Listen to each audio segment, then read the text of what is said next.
A year on from that decision, progress opening the armed forces to transgender Americans has stalled amid delays and attacks from congressional Republicans.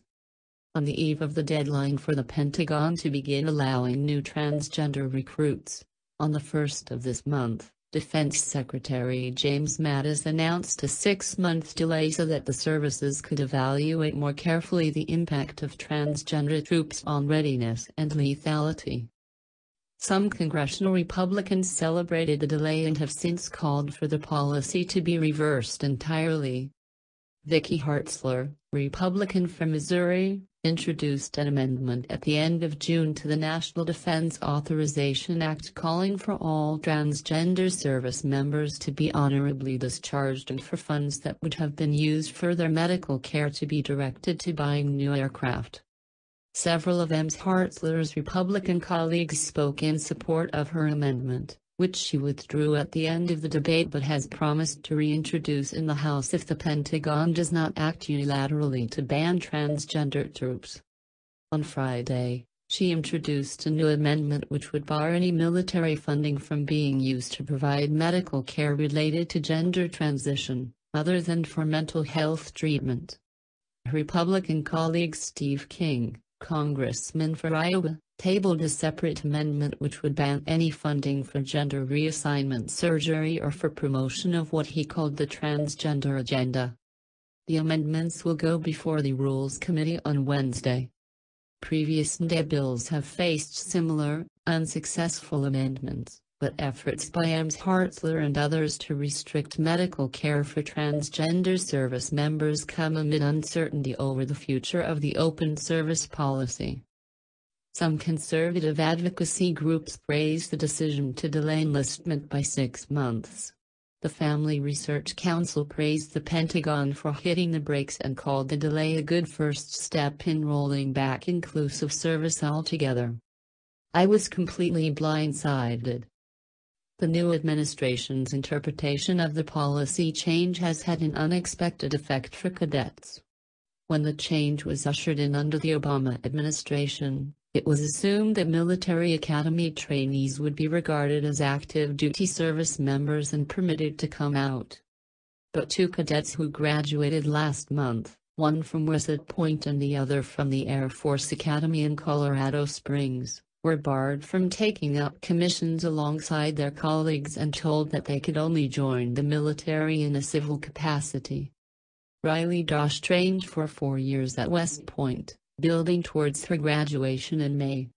She came out in December last year, after the policy change. Then just weeks before her graduation ceremony she was told by the Pentagon she would not be allowed to join the Army alongside her colleagues, despite having the full support of her command. I was completely blindsided by it, she says.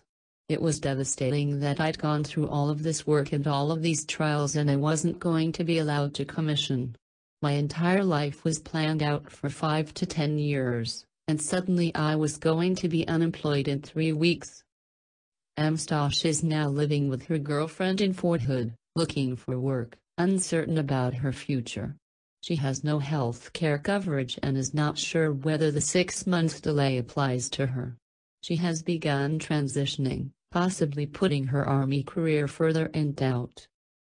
Brad Carson, a former Undersecretary of Defense under President Obama who led the review of transgender military policy, says cadets were supposed to be protected by the policy change. When you sign up for the military academies you are in the military.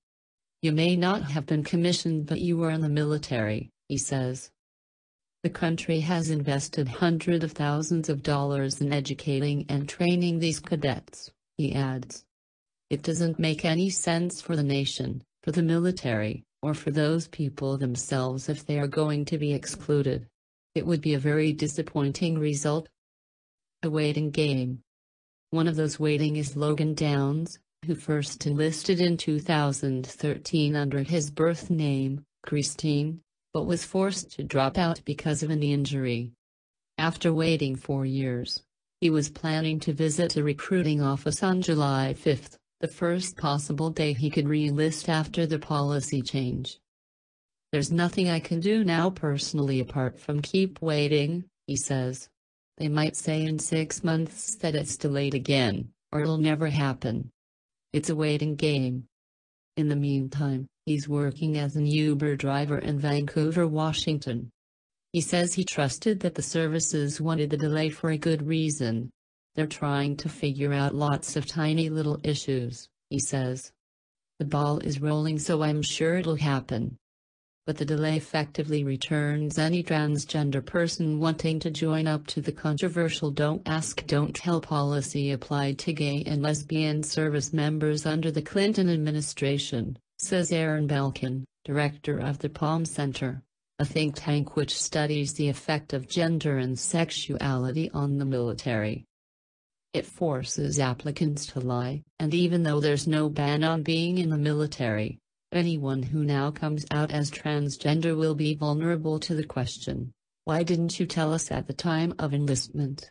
he says. That will have a chilling effect on the ability of transgender troops to be honest and to get health care. A 2016 study by the independent RAND Corporation estimated that 2,450 of the 1.2 million active duty service members are transgender.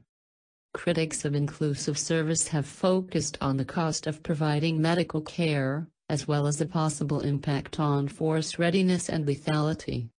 Ms. Hartzler told the House Armed Services Committee that surgery for just 30% of transgender service members alone would cost the Pentagon $1.35 billion over the next 10 years, $135 million per year.